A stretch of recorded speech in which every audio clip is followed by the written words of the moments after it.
pour ce que l'Esprit veut nous donner ce matin, je vous inviterai à tourner dans Luc, chapitre 23. On va lire le verset 33 et ensuite on va sauter de 39 à 43. Dans l'Évangile selon Luc, chapitre 23.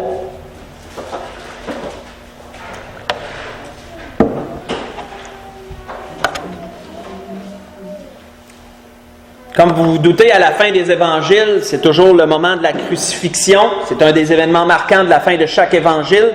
L'Esprit veut relever quelque chose ce matin de ce que notre Seigneur a enduré et de ce qui entourait cela. On voit dans Luc, chapitre 23, verset 33, nous est dressé le portrait. Il est dit, « Lorsqu'ils furent arrivés au lieu appelé Crâne, ils le crucifièrent là, ainsi que les deux malfaiteurs, l'un à droite et l'autre à gauche. » Si nous sautons 27-39, parce qu'entre-temps, il nous a expliqué comment que 3 groupes de personnes qui ont passé ont tenté le Seigneur de descendre de la croix, de se sauver lui-même. Ils se sont moqués de lui. Nous voyons, à partir du verset 39, que l'un des malfaiteurs crucifiés l'injuriait, disant, « N'es-tu pas le Christ? Sauve-toi toi-même et sauve-nous. » Mais l'autre, de l'autre côté du Seigneur, parce qu'il était au milieu et il y avait 2 malfaiteurs de crucifiés de chaque côté de lui, mais l'autre le reprenait. Il reprenait le premier et disait, « Ne crains-tu pas Dieu, toi qui subis la même condamnation? Pour nous, c'est justice, car nous recevons ce qu'ont mérité nos crimes. » Mais celui-ci, en parlant de Jésus, n'a rien fait de mal. Et il dit à Jésus, « Souviens-toi de moi quand tu viendras dans ton règne. » Et nous finissons en disant, Jésus lui répondit, « Je te le dis en vérité, aujourd'hui tu seras avec moi dans le paradis. » On va arrêter là. Nous voyons, frères et sœurs, ce qui est particulier ici, c'est que nous voyons une situation et 3 façons totalement différentes de réagir face à cette situation-là. Ces 3 personnes vivaient la même crucifixion. Ils ont été crucifiés de la même façon. Il n'y en avait pas un qui était crucifié différent de l'autre. Ils étaient les 3 crucifiés de la même façon, mais totalement 3 façons différentes de réagir face à la situation. Quand on analyse chaque façon de réagir de ces gens, nous voyons le premier se lamenter sur son sort, se lamenter sur le fait qu'il vivait cette crucifixion-là.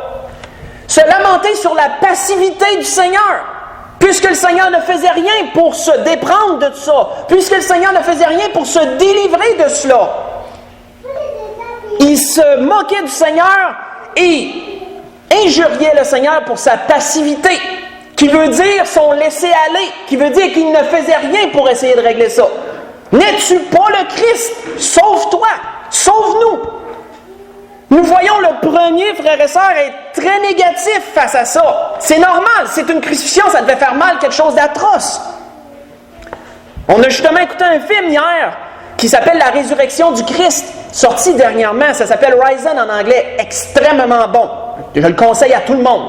Mais ça met beaucoup d'emphase sur la crucifixion du Seigneur et sa résurrection. C'était pas drôle d'être crucifié. Le premier, très négatif. Se lamentait sur son sort, se lamentait sur la passivité du Seigneur, et tout. On voit cette première façon de réagir. Le deuxième a réagi totalement différent du premier, lui. Quand on regarde le deuxième, premièrement, il reprenait l'autre pour ses injures. Il reprenait l'autre pour son attitude, puis pourtant il était crucifié de la même façon. Mais il était totalement dans un mode de pensée différent. Lui, il reconnaissait sa culpabilité. Il croyait qu'il méritait ce qui arrivait. Contrairement à l'autre, qui se lamentait, lui, il croyait qu'il méritait ce qui arrivait. Il dit, ce n'est que justice. On subit nos crimes. On subit le châtiment que méritent nos crimes. Ça veut dire qu'il savait probablement ce que l'autre avait fait, puis il savait ce que lui avait fait. Et il disait, on mérite ce qui nous arrive. Et il reprenait l'autre aussi en disant, celui-là dans le milieu entre nos deux, là, mérite pas ça, lui. Il n'a rien fait de mal, lui. Il reconnaissait l'innocence du Seigneur. Contrairement au premier, qui n'avait pas du tout dans l'idée l'innocence du Seigneur, mais au contraire, pourquoi tu ne te délivres pas? Pourquoi tu ne nous délivres pas? Et, bien sûr, notre Seigneur qui était entre les deux, lui, il a subi sa crucifixion de la même façon que les deux autres. Il était crucifié de la même façon que les deux autres. Mais le Seigneur l'a subi sans se plaindre, sans injurier qui que ce soit, et bien au contraire, il a prié de pardonner, si vous vous souvenez, au lieu d'injurier. Il était là où il avait choisi d'être. Il avait choisi d'être là. Il était là où il avait choisi d'être. Et il savait qu'il devait vivre ça. Il devait subir ça. Parce que l'enjeu était trop grand pour reculer. Parce que c'était le salut de l'humanité qui se jouait à ce temps-là. Donc, quand on regarde ça, frères et sœurs, on comprend quoi? Une situation, trois façons différentes de réagir. Et ça, frères et sœurs, c'est comme un tableau pour l'humanité. C'est un tableau pour chacun de nous. Parce qu'on va tous vivre dans nos vies de l'affliction. On va tous vivre de la souffrance dans nos vies. Mais on n'aura pas la même façon d'y réagir. Chacun d'entre nous, on n'aura pas la même façon d'y réagir. Qu'est-ce qui fait qu'un va réagir différemment de l'autre? Ça se définit en une chose, tout est une question d'attitude. Et l'Esprit veut qu'on explore ça ce matin. Tout est une question d'attitude. C'est quoi l'attitude? Selon le dictionnaire, l'attitude, manière d'être avec les autres, selon les sentiments que l'on affecte. Comportement. Autrement dit, on vit une situation, elle génère des sentiments, et notre façon de réagir aux autres, ce que les sentiments vont afficher dans notre comportement, ça c'est l'attitude. Je vous donne un exemple bien simple, vous avez sûrement tous vécu ça avec vos enfants. Vous dites quelque chose à votre enfant qui n'est pas d'accord, vous y enlevez quelque chose ou vous lui dites « il faut faire ça » puis il ne veut pas, puis il se met à grogner, il se met à bougonner, à taper du pied. Qu'est-ce que vous allez dire? Change d'attitude. Ça veut dire quoi ça? Ça veut dire les sentiments qui te font agir comme ça, là, change ça. Là. Agis différemment. Affiche une autre façade, une autre expression. Change d'attitude. Tout frère et sœur est dans l'attitude. Tout est dans l'attitude. Mais on doit comprendre ça. Et l'Esprit veut nous donner d'approfondir ça ce matin. Tournons premièrement dans Job chapitre 2. L'Esprit m'a guidé à regarder, on va regarder 3 hommes de l'Ancien Testament qui ont tous vécu une situation similaire. Et on va encore creuser, comme avec le tableau que l'Esprit nous a dépeint sur le Seigneur, 3 façons différentes de réagir à ce qu'ils ont vécu.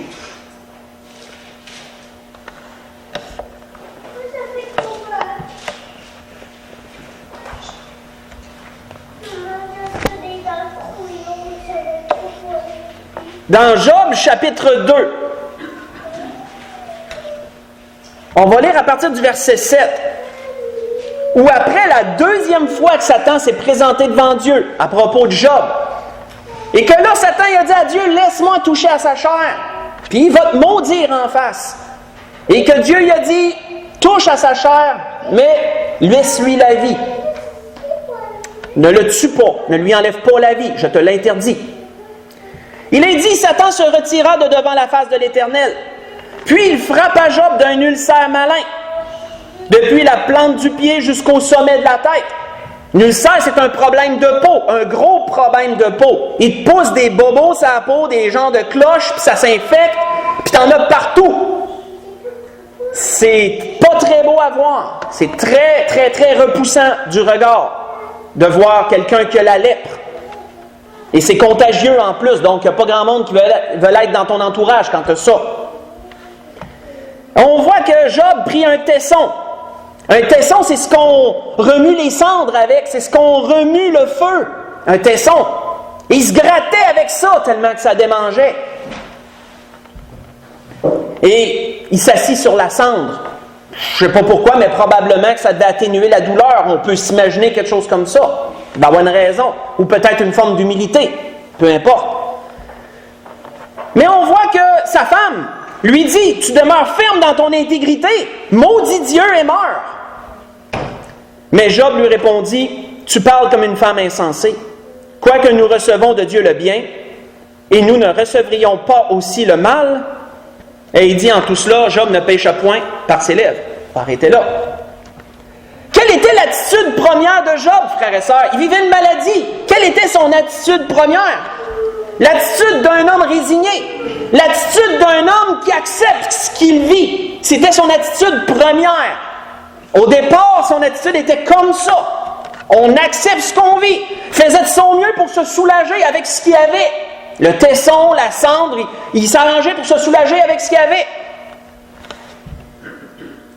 On voit sa femme qui avait une attitude complètement différente de lui. Elle était, comment je pourrais dire, révoltée.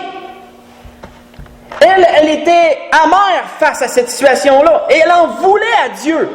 Puisqu'elle a dit à Job, maudit Dieu, retourne-toi contre Dieu, maudit Dieu et meurs. Deux attitudes totalement différentes pour réagir à une même situation.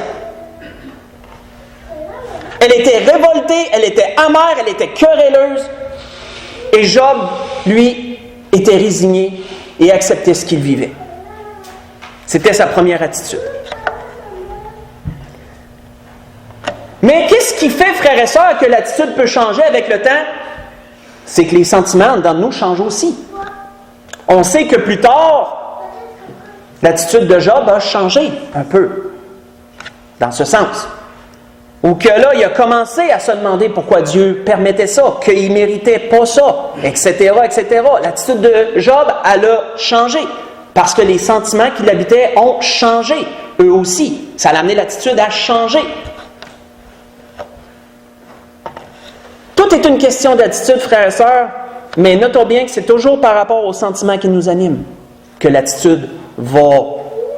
Qu'est-ce que l'attitude va afficher? C'est les sentiments qui sont en dedans. C'est un fait. Continuons, tournons dans 2 Chroniques 16. Pas tellement plus loin, même on recule un petit peu. 2 Chronique, on va tourner pas mal dans les Écritures ce matin, un peu plus. 2 Chronique 16. On va avoir encore une même situation, à peu près similaire, ça a encore rapport avec la maladie. On voit le roi Asa cette fois-ci. 2 Chronique 16, à partir du verset 7. Où ce roi avait eu un reproche de Dieu, parce qu'il avait été très proche de Dieu. Il avait vu la puissance de Dieu, il avait vu la délivrance de Dieu. Mais lorsqu'il est arrivé une autre guerre, pour une raison quelconque, il a préféré engager des Syriens, engager des païens pour se battre à sa place, pour l'aider à remporter la victoire sur les Éthiopiens. Et Dieu n'a pas aimé ça. On connaît un peu l'histoire d'Asa. Dieu a envoyé son prophète pour lui reprocher ça. Il a dit, pourquoi tu as fait ça? Je t'ai délivré. Pourquoi tu n'es pas venu me voir en premier? Pourquoi tu es allé voir des païens? Pourquoi tu es allé voir même tes ennemis? Et tu les as achetés à prix d'argent. Mon argent! Pour te délivrer. On voit que c'est ce qu'il est dit. Au verset 9, il est dit, car l'Éternel étend ses regards sur toute la terre pour soutenir donc ceux dont le cœur est tout entier à lui. Tu consultes Dieu en premier. Tu agis en insensé dans cette affaire, car dès à présent, tu auras des guerres. Dieu dit, tu as voulu faire ça, mais les guerres, ils achèveront pas parce que tu as décidé ça. Tu vas en avoir d'autres guerres, puis je ne permettrai pas que ça s'arrête. On voit qu'il nous est dit quoi? Asa fut irrité contre le voyant. Lui, il faisait juste délivrer un message, lui. C'était pas lui, c'était pas lui, ça venait pas de lui, ce message-là. Il n'était qu'un porte-parole. Mais c'est lui qui a subi les foudres du roi. Parce qu'il était en colère contre lui. Et il l'a fait mettre en prison, qu'il est dit. Et dans le même temps, Asa opprimant aussi quelques-uns du peuple. On voit un homme qui a changé d'attitude par rapport à ce qu'il était avant. Il est devenu révolté contre Dieu. Il est devenu aigri, devenu amer. Il a commencé à opprimer les gens du peuple. C'était pas ça, son attitude première. Il n'était pas comme ça avant. Et qu'est-ce qu'il nous est dit ensuite? Il nous est dit, Asa eut les dernières actions d'Asa, verset 11. Les premières et les dernières sont écrites dans le livre des rois de Juda et d'Israël. Et la 39e année de son règne, Asa eut les pieds malades au point d'éprouver beaucoup de souffrances, de grandes souffrances. Mais même pendant sa maladie, il ne chercha pas l'Éternel, mais il consulta les médecins. Elle veut dire quoi? Elle veut dire qu'il ne s'est pas premièrement tourné vers Dieu. Il a totalement mis sa confiance dans les médecins et il s'est révolté contre Dieu, s'est détourné de Dieu.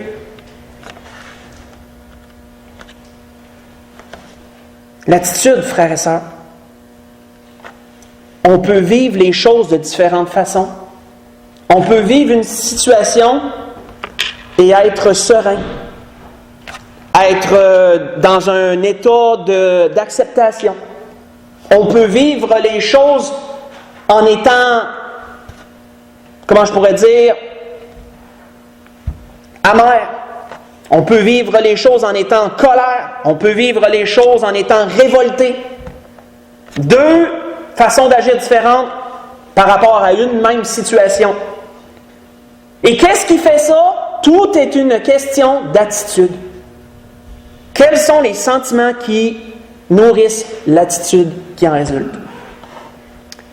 Voyons une dernière situation avant d'enchaîner. Deuxième roi, continue un peu, ou on recule un peu plutôt. Deuxième roi, chapitre 20.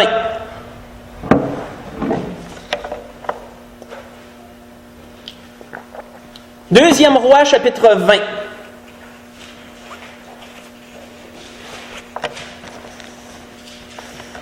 On va lire du verset 1 au verset 3. Un autre roi, après Asa, plus tard, après le roi Asa, le roi Ézéchias, il nous a dit quoi au début du verset 20? Chapitre 20 plutôt, deuxième roi, chapitre 20, verset 1. En ce temps-là, Ézéchias fut malade à la mort. Le prophète Ésaïe, fils d'Amoth, vint auprès de lui et lui dit, « Ainsi parle l'Éternel, donne tes ordres à ta maison, car tu vas mourir et tu ne vivras plus. » Ézéchias tourna son visage contre le mur, fit cette prière à l'Éternel. « Ô Éternel, souviens-toi que j'ai marché devant ta face avec fidélité et intégrité de cœur, et que j'ai fait ce qui est bien à tes yeux. » Et Ézéchias répandit d'abondantes larmes. Loin de s'aigrir, frères et sœurs, loin de s'endurcir, cet homme vit la même situation que les deux autres, mais lui, il s'humilie. Il s'humilie devant Dieu, lui. Il prie son Dieu. Il se rapproche de Dieu dans ce qu'il vit. Ça peut produire ça aussi. Et comme nous voyons, ces trois hommes sont le reflet de ce qui s'est passé à la croix. C'est le reflet exact de ce qui s'est passé à la croix. Il y a des situations qu'on peut s'exenter. Il y a des situations qui amènent de l'affliction, de la souffrance, on peut s'en échapper. Ceux-là, on n'est pas obligé d'y vivre. Il y en a d'autres qu'on doit vivre. C'est comme des fatalités, ça nous tombe dessus, maladie, mortalité, etc. Il y a des situations qu'on choisit de vivre, par contre, qui peuvent être affligeantes, qui peuvent amener de la souffrance. Mais dans tous les cas, qu'on y choisisse d'y vivre, ou qu'on les vit, on les subisse parce qu'elles arrivent comme ça dans nos vies, comment les vivons-nous? Tout est une question d'attitude. Quels sont les sentiments qui nourrissent l'attitude que nous avons, notre comportement vis-à-vis des autres? Sommes-nous dans un état d'acceptation de ces choses? Sommes-nous dans un état d'humilité? Sommes-nous dans un état de se rapprocher de Dieu par la prière? Sommes-nous révoltés, amers, aigris, querelleurs peut-être? Comment sommes-nous? Ce que vous êtes définira votre attitude. Tout est une question d'attitude. Chaque personne va vivre ça différemment, même s'ils vivent la même chose. Parce que l'attitude de chacun sera différente. Il y en a qui peuvent se rejoindre, il y en a d'autres, ça va être différent. Comprenons cela, frères et sœurs, avec un peu plus de profondeur. Tournons dans Jacques chapitre 1.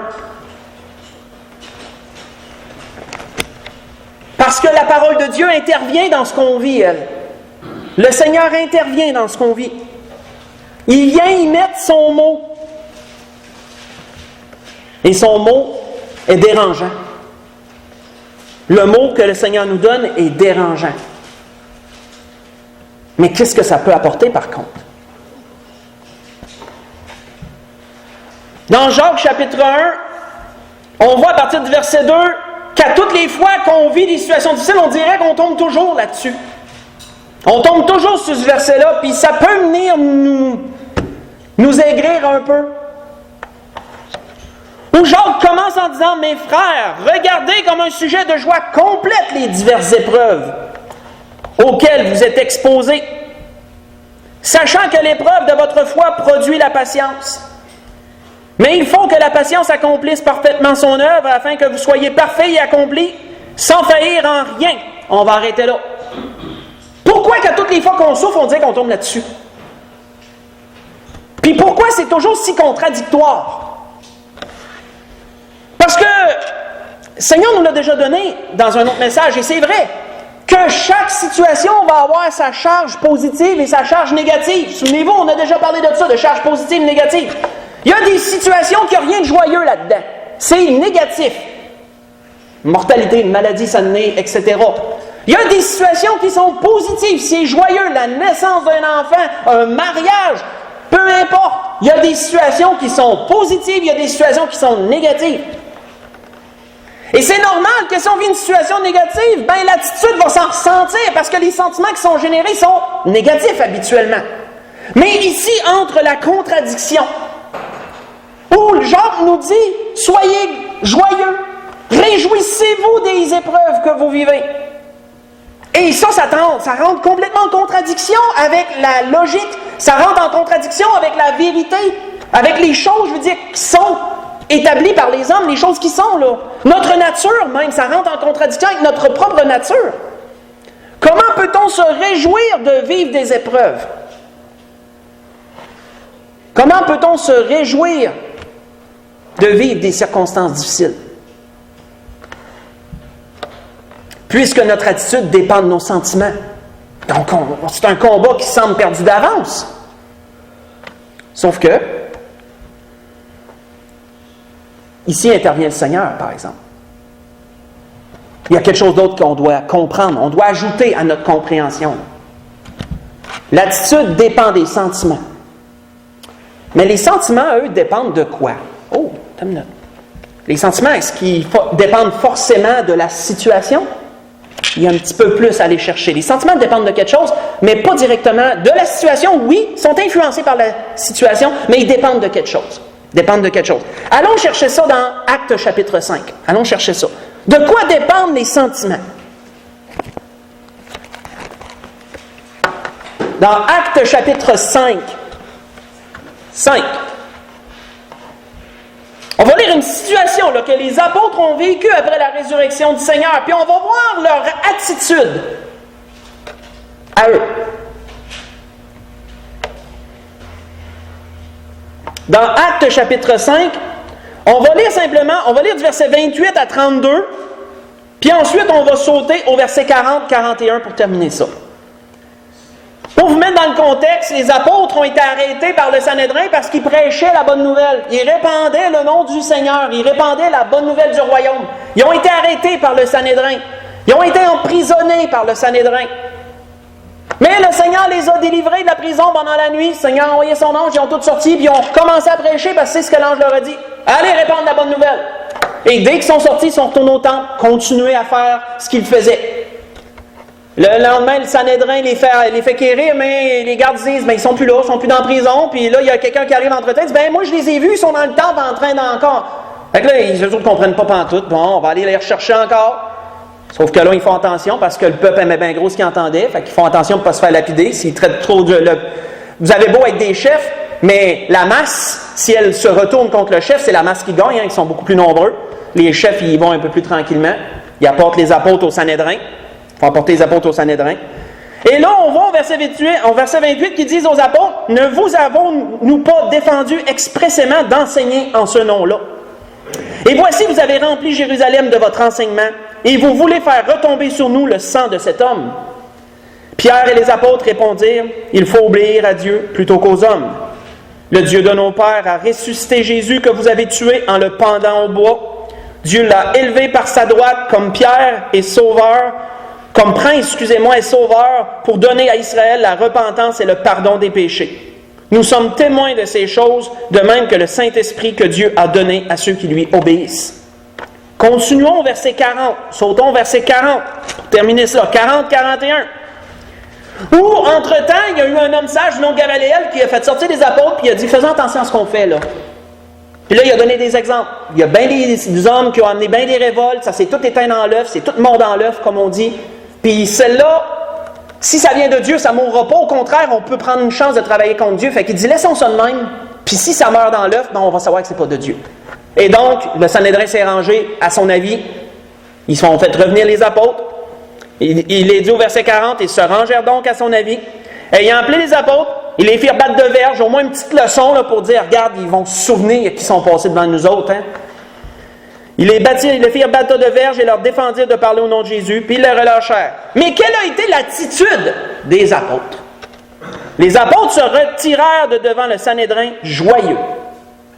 Ils ne vivent quelque chose de contradictoire, quelque chose de négatif. Se faire battre de verge puis se faire fouetter, il n'y a rien de joyeux là-dedans. Ils sont ressortis du Sanhédrin joyeux. Pourquoi joyeux? Joyeux d'avoir été dignes de subir des outrages pour le nom de Jésus. On va arrêter là. L'attitude est influencée par les sentiments. Mais les sentiments, frères et sœurs, sont influencés par la pensée qu'on a à l'esprit quand on vit une situation. Quelle pensée avons-nous quand on vit une situation? Notons, frères et sœurs, la pensée, si on revient à la crucifixion au départ, là, notons la pensée du premier. La pensée qui générait les sentiments était quoi? C'est injuste, je ne veux pas vivre ça, je veux être délivré de ça, lui il peut me délivrer puis il ne fait rien. Pensée qui amène les sentiments qui influencent l'attitude. Quelle a été la pensée du deuxième? Je mérite ce que je vis. Lui ne le mérite pas. Pensée qui génère tout un tas d'autres sentiments, humilité, etc., repentance même, et qui amène une attitude totalement différente. Quelle a été la pensée du Seigneur? J'ai choisi d'être ici, c'est pour une cause plus grande que toute, et je vais l'endurer jusqu'à la fin, parce que c'est le salut de l'humanité qui est en jeu. Pensée qui amène des sentiments, qui amène une attitude. Alors, interrogeons-nous, frères et sœurs. Quand on vit des choses difficiles, c'est quoi notre pensée? Là? Quelle est la pensée qui nourrit les sentiments qu'on vit? Sais-tu, je suis tellement pas obligé de vivre ça. Je pourrais tellement être ailleurs, je pourrais tellement faire d'autres choses. Si c'est ça qu'on pense, les sentiments vont suivre. L'attitude va suivre. Si on vit et on pense, j'ai choisi d'être là, c'est pour une bonne cause, sentiments vont être différents, l'attitude va être différente. Tout est une question d'attitude, frères et sœurs. Les apôtres étaient joyeux, mais quelle était leur pensée? On a été identifié à Jésus, on a subi ça parce qu'on est attaché à Jésus. La joie. On a été digne de subir des outrages pour le nom de Jésus. La pensée n'était pas négative, pantoute, elle. Donc les sentiments n'étaient pas négatifs, pantoute. Même si la situation, elle, était négative. Ça nous enseigne toute une psychologie, frères et sœurs. Il y a quelque chose à aller chercher là-dedans, de profond. Quelque chose de profond à aller chercher. On voit que l'apôtre Pierre a dit dans ses écrits sur ce point-là, faites juste écouter. Pierre a dit sur ce point-là, « Mes bien-aimés frères, ne soyez pas surpris, comme une chose étrange qui vous arrive, de la fournaise qui est au milieu de vous pour vous éprouver. Réjouissez-vous au contraire. Pensez à ce qu'ils venait de vivre là. Réjouissez-vous au contraire de la part que vous prenez aux souffrances de Christ. » Quelle est la pensée, frères et sœurs, qui nous anime? Si la pensée qui nous anime, c'est pour le nom du Seigneur que je fais ça. Si j'endure ça, c'est parce que j'aime le Seigneur que j'endure ça. C'est pour sa volonté que j'endure ça. Parce que je pourrais choisir de ne pas faire sa volonté, puis de ne pas endurer une chose quelconque. Si je suis dans la maladie, mais je choisis quand même de continuer à m'attacher au Seigneur malgré la maladie. Je choisis cela, c'est l'exercice de mon choix. Pas Pas de dire, je suis malade, ça va mal, gna, gna, gna, gna, gna. Oui, c'est vrai. Mais si c'est la pensée qui vous anime, les sentiments qui vous animeront seront tels et votre attitude sera telle. C'est comme ça. Pierre disait de se réjouir parce que la pensée était que c'était pour le Seigneur que ces choses-là se faisaient. Et donc, les sentiments étaient joyeux parce que c'est pour le Seigneur qu'on fait ça. Et donc, l'attitude était joyeuse, malgré la négativité, malgré la situation. Afin que vous soyez vous aussi dans la joie, disait-il, et dans l'allégresse, lorsque sa gloire apparaîtra. La pensée qui devrait nous nourrir, c'est qu'on a accès à un royaume éternel. On a un héritage qui nous attend dans les cieux. On devrait toujours se nourrir de cette pensée, peu importe ce qu'on vit. Surtout quand c'est difficile, de dire « Hey, oui, mon corps, il subit la maladie, mais j'ai un temple dans les cieux, j'ai un corps qui m'est réservé dans les cieux, glorifié. » Est-il dit par l'apôtre Paul à un autre endroit. Si cette tente est détruite, dit-il, si cette tente se détériore, je sais que j'ai un édifice, disait l'apôtre Paul, dans les cieux, qui n'a pas été fait de main d'homme. Et donc un jour, je ne vivrai plus ces choses. C'est une pensée réjouissante. Les sentiments vont être tels, l'attitude va être telle aussi. On voit qu'il est dit, si vous êtes outragés pour le nom de Christ, vous êtes heureux. La pensée est toujours la même. Hein? Vous êtes heureux parce que l'Esprit de gloire, l'Esprit de Dieu repose sur vous. Pas tout le monde qui est capable d'agir de cette façon-là quand ça va mal. Il faut avoir l'Esprit de Dieu pour nous animer dans ça. C'est l'Esprit de Dieu qui permet ça. C'est pas de notre... d'essayer le plus possible de nos forces d'avoir une bonne pensée et de dire, je vais avoir des bons sentiments, je vais être joyeux dans l'affliction. Ça vient de l'Esprit qui est à l'intérieur, ça. Quels sont les fruits de l'Esprit? Je vous ramène dans Éphésiens, Galates, plutôt chapitre 6, 5, 6, 5, Galates 5, merci. Fruits de l'Esprit. La joie, la paix, la bonté, la bénignité, la tempérance, la patience. Que personne, en effet, ne souffre comme meurtrier, voleur ou malfaiteur pour s'être ingéré dans les affaires des autres. Mais si quelqu'un souffre comme chrétien, quand on dit d'avoir une attitude chrétienne, là, ça l'amène, avec ce qu'on sait ce matin, là, ça l'amène c'est tout l'ensemble. Là, hein? Une attitude chrétienne part de quoi? Une pensée première, des sentiments qui suivent, et l'attitude au final, ce qui se reflète à l'extérieur. Une attitude chrétienne. Mais si quelqu'un souffre comme chrétien, qu'il n'en ait point honte, mais que plutôt il glorifie Dieu à cause de ce nom, disait Pierre. 1 Pierre, chapitre 4, j'ai lu le verset 12 au verset 16. On voit juste avant d'enchaîner que Pierre disait aussi à un autre endroit quelque chose de similaire, encore dans sa lettre qu'il avait écrite.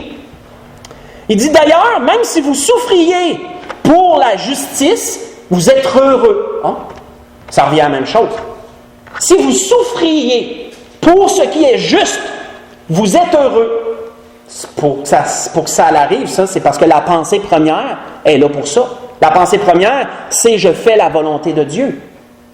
C'est une juste cause. C'est ce qui doit être. La pensée est positive, les sentiments qui suivent sont positifs, l'attitude est positive, malgré que c'est négatif. Ça part de là. Et Pierre disait par la suite, « Car il vaut mieux souffrir, si telle est la volonté de Dieu, en faisant le bien qu'en faisant le mal. » C'est dit dans 1 Pierre chapitre 3, j'ai lu le verset 14 et le verset 17 par la suite. Avant de conclure, tournons dans Matthieu chapitre 5. Allons là, on va aller revoir ce que le Seigneur a enseigné. On l'a déjà entendu encore dernièrement, mais on va le réentendre encore une autre fois. Dans Matthieu chapitre 5,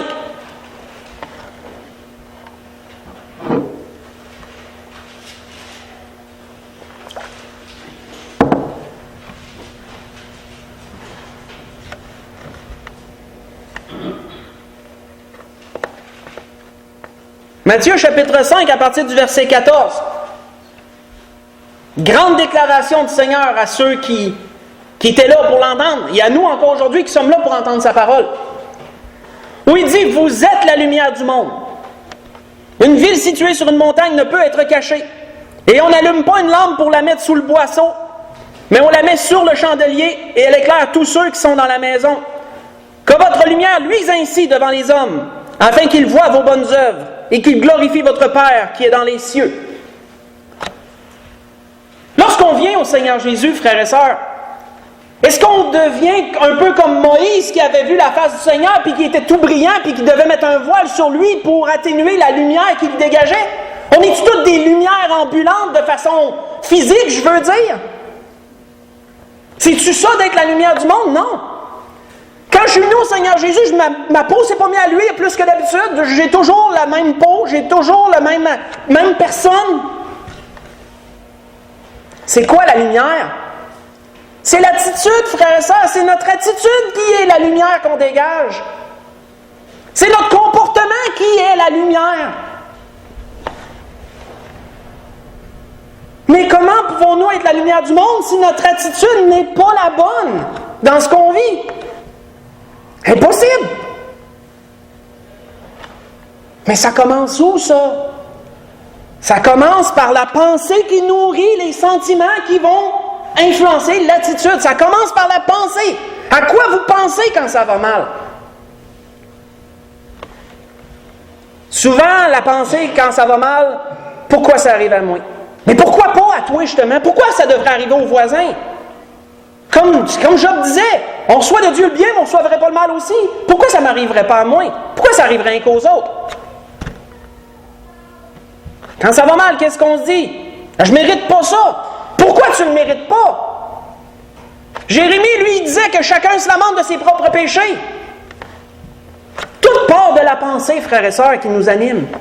Et cette pensée-là va nourrir nos sentiments. On peut regarder ce qu'on vit et on peut se dire, ben c'est-tu pour le Seigneur, je le vis? Oui. Ben si c'est pour le Seigneur, tu devrais être content. Parce que tu as choisi de faire ça. Tu as choisi d'être là. Tu aurais pu être ailleurs, mais ça n'aurait pas été selon le Seigneur. Et qu'est-ce qu'il a été dit? Vaut mieux souffrir si telle est la volonté de Dieu en faisant le bien qu'en faisant le mal. Donc, si comme le Seigneur t'a choisi d'être là, puis que c'est difficile, ben ton attitude devrait être la bonne. Parce que tu as choisi de faire la volonté du Seigneur. Tu t'es identifié au Seigneur. Tu t'es identifié à ses souffrances. Comme je vous l'ai dit, c'est simple ce que l'Esprit veut nous donner ce matin. Mais c'est pesant. C'est percutant quand même. On voit que l'apôtre Paul, qui expliquait son attitude face aux autres, disait ceci. Il dit, injuriés, nous bénissons. L'attitude était quoi? Elle était bonne. Injuriés, on bénit. Persécutés, on supporte. Calomniés, on parle avec bonté. On dit du mal de nous autres, mais nous autres, on parle d'une façon douce et gentille. On répond par la douceur et la gentillesse.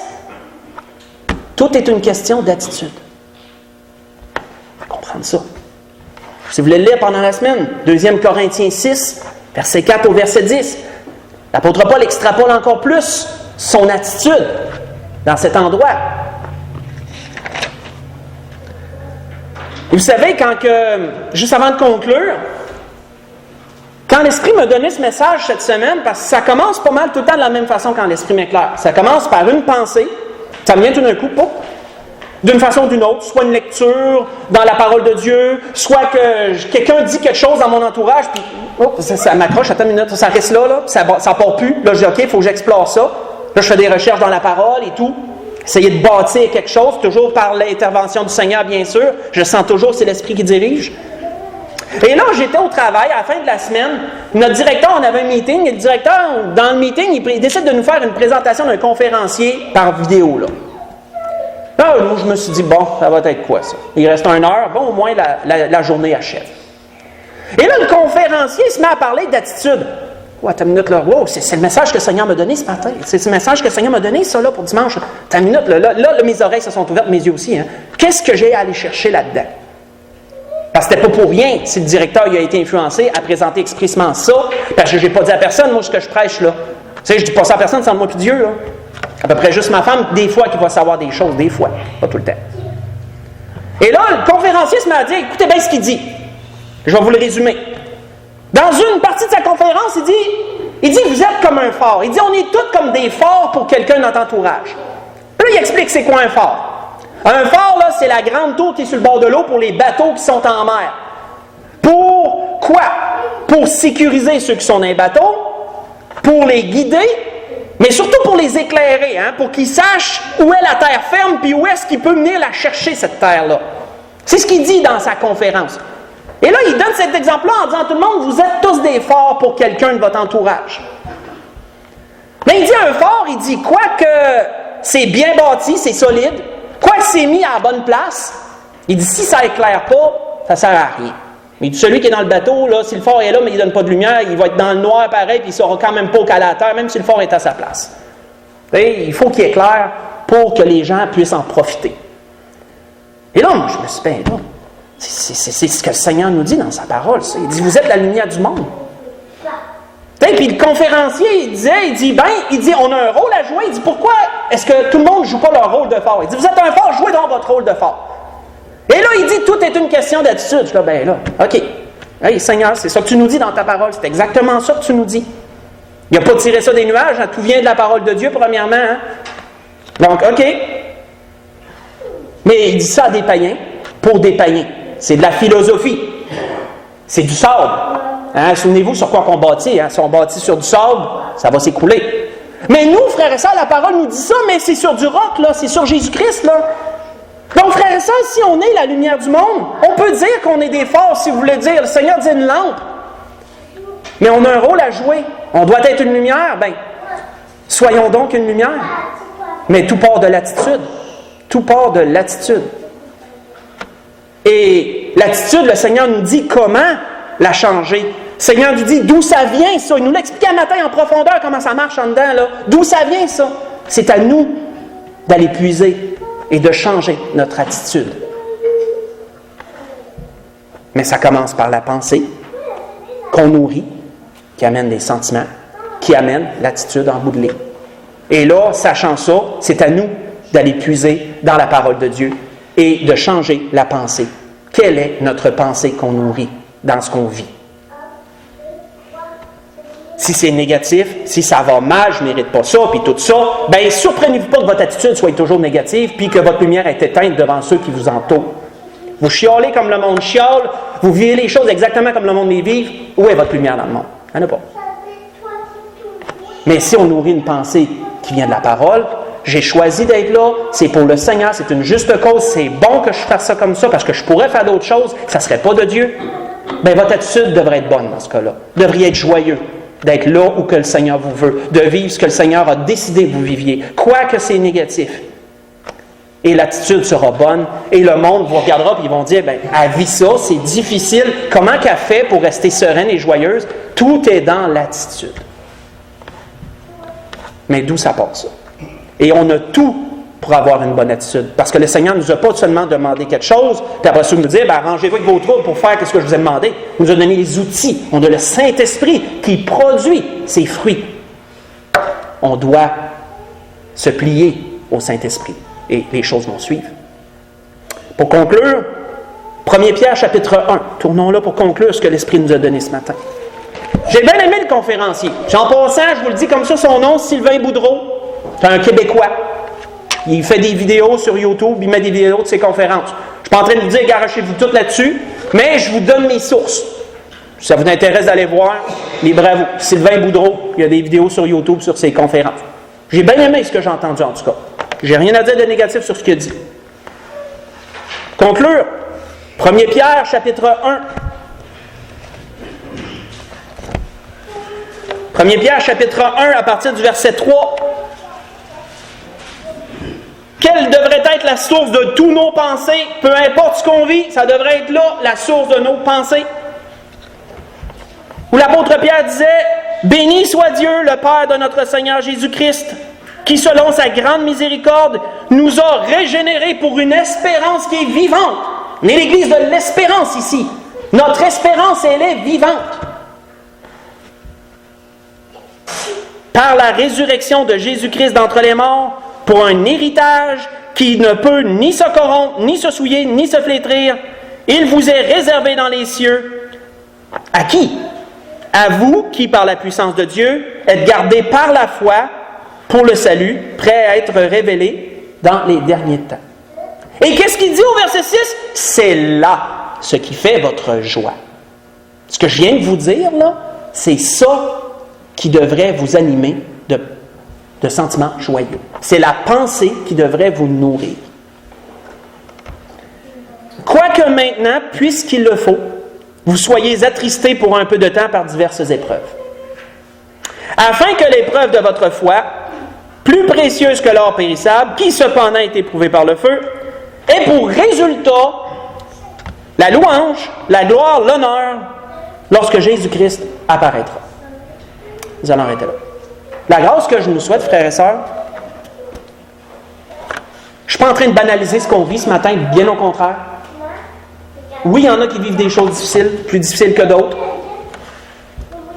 Mais on a à s'interroger, quelle est notre attitude? On a à faire un examen, d'où ça part tout ça, et nous souvenir qu'on est la lumière du monde. Et la lumière, elle se dégage comment? C'est l'attitude qui la dégage. Ce n'est pas votre peau qui brille plus que la peau d'un autre. C'est l'attitude qui produit la lumière. Quelle est notre attitude? On doit méditer là-dessus. L'Esprit nous a donné tout ce dont nous avons besoin. On a l'Esprit dans nous pour générer des choses. Alors utilisons ce que l'Esprit nous donne et nous pourrons briller et refléter dans un monde de noirceur. C'est la grâce que je nous souhaite. On peut se lever pour le dernier cantique.